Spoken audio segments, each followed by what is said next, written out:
Pertanyaan saya bagi Pak Chairul Fahmi dan bagi Bung Dev Laksono sebenarnya sama. Saya mau ke Pak Chairul Fahmi terlebih dahulu. Katakan nanti Menhan Prabowo Subianto akan berusaha sekuat tenaga supaya bisa mewujudkan sampai dengan 50 kapal perang selama 2 tahun. Kira-kira uangnya dari mana? Dan kalaupun ada uangnya cukup nggak Pak Chairul?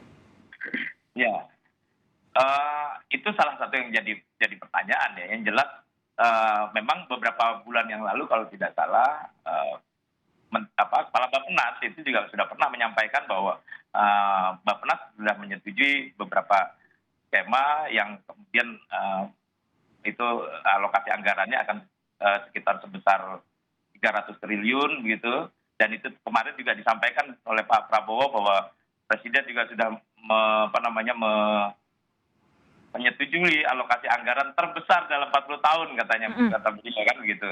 Terbesar dalam 40 tahun. Nah, apakah 300 triliun itu termasuk di situ yang akan dibelanjakan sampai dengan 2024? Apakah itu yang akan digunakan untuk belanja 24 bulan ke depan ini atau bagaimana? Itu yang memang itu jadi tugasnya Mas Dev juga untuk mencari tahu nanti di DPR karena pada bingung semua yang ikut yang mestinya ikut merumuskan kebijakannya belum tahu ini. Oke, Bung Dev silakan.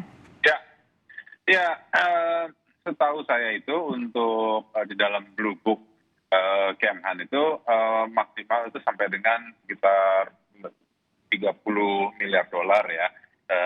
Tambahannya itu untuk pengadaan peralatan itu, peralatan alutsista, dan itu kan bukan hanya untuk angkatan laut, juga untuk angkatan darat, untuk Kemhan dan juga untuk angkatan udara. Jadi itu tersebar untuk berbagai macam, jadi pesawat, tank, rudal, dan juga termasuk juga untuk perawatan, upgrading. Jadi yang memang itu terpecah belah banyak produk dan kebutuhan. Jadi ya kita sih berharap apa yang Prabowo janjikan itu dan bisa di-manage dengan baik itu sesuai dengan kemampuan ekonomi kita. Karena mengingat kita ini beban ekonomi kita cukup berat akibat pasca dari pandemi ini. Kita seperti penanganan kesehatan, penanganan ekonomi rakyat, terus juga PEN dan selain sebagai berikutnya.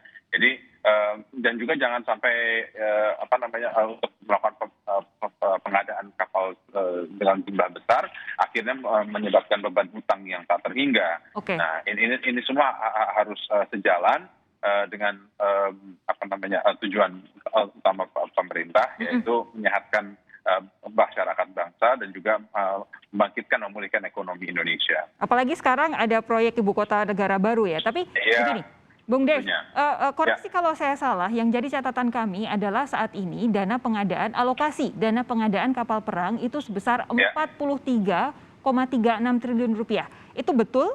Apakah atau adakah angka yang lain? Karena kalau dibilang 50 kapal perang agaknya susah ya dengan hanya kisaran 43 triliun ya?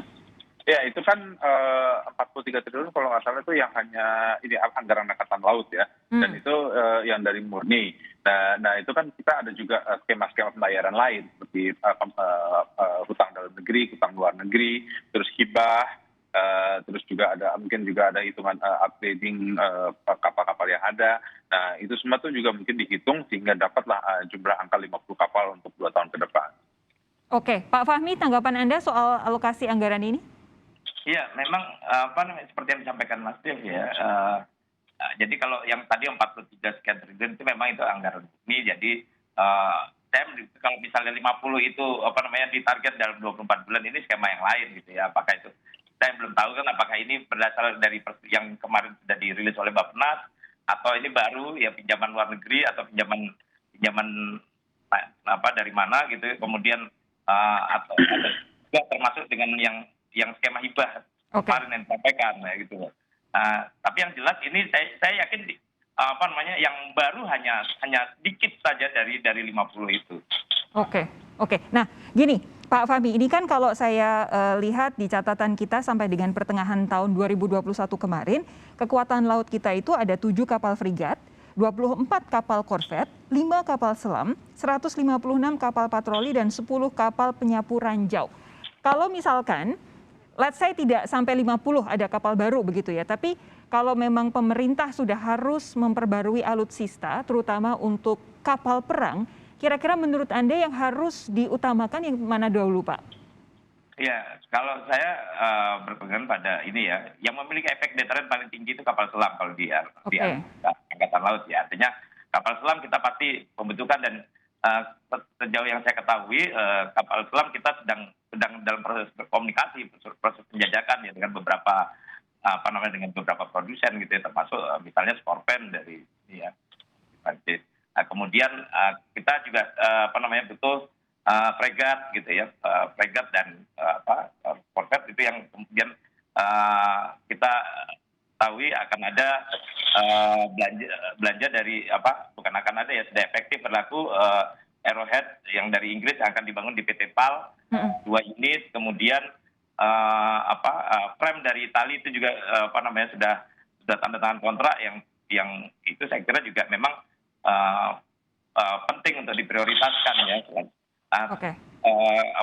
Selain kapal-kapal jenis patroli, kapal cepat rudal yang juga sudah dibangun oleh PT PAL itu mungkin juga perlu ditambah gitu ya untuk kapal-kapal yang sifatnya kapal patroli cepat gitu ya dan dilengkapi dengan rudal. Oke. Bung Dev, tadi Anda bilang bahwa memang DPR masih butuh pendalaman lebih lanjut atas apa yang disampaikan Pak Prabowo karena kemarin belum sampai menjelaskan detail apalagi prosesnya 50 ini apa saja dan bagaimana cara kita memilikinya. Tapi begini, pasti apapun yang diputuskan Pak Prabowo tidak akan bisa dijalankan tanpa lampu hijau dari DPR. Nah, kira-kira persyaratan apa yang diberikan oleh DPR supaya lampu hijau itu bisa diberikan agar kita bisa memodernisasi alutsista kita terutama untuk kekuatan laut itu secara realistis tapi juga untuk kepentingan strategis semaksimal mungkin? Ya, tentu gini, kalau lampu hijau dari DPR sih asalkan itu dibahasnya itu secara detail dan memang dipaparkan bahwa kebutuhan itu nyata dan proses pengadaannya segala macamnya itu sesuai dengan aturan undang-undang yang berlaku itu tidak akan menjadi kendala. Tapi yang penting itu sumber pendanaannya itu memang jelas dan menguntungkan dan jangan sampai itu membebani negara tuh di masa depan ya, karena kalau misalnya kayak kita melakukan pembelian melalui skema hutang ya, itu kan berarti kan pembayarannya itu bisa sampai bertahun-tahun ke depan, 7, 10 sampai 15 tahun ke depan gitu. Jadi jangan sampai pemerintahan ini ya hanya karena ingin memiliki jumlah kapal yang banyak akhirnya membebani sampai dengan pemerintahan yang akan datang gitu. Jadi itu skemanya harus jelas dan juga keuntungannya jelas dan juga dilihat scale of ekonominya itu memang masuk dengan kemampuan negara. Kira-kira akan ngobrol dengan Pak Menhan lagi kapan? Ke Komisi 1? Ya, mungkin semoga sih dalam masa sidang ini, ya kalau tidak mungkin dalam masa sidang yang akan datang. Karena memang ada beberapa hal seperti kayak DCA kan itu kan mesti diratifikasi ya, dan juga kan kita juga akan mulai pembahasan anggaran dalam waktu dekat. Dan ini yang jadi pasti akan ada jadwalnya. Oke, kita nantikan perkembangannya dari Komisi 1 pertemuan dengan Menteri Pertahanan Prabowo Subianto untuk lebih mengklirkan lagi soal ambisi memiliki sampai dengan 50 kapal perang dalam waktu 2 tahun ini. Terima kasih Bung Dev Laksono, Pak Hairul Fadil, terima kasih sudah bergabung malam hari ini di Sapa Indonesia Malam. Sehat terus ya, kita jumpa lagi lain waktu.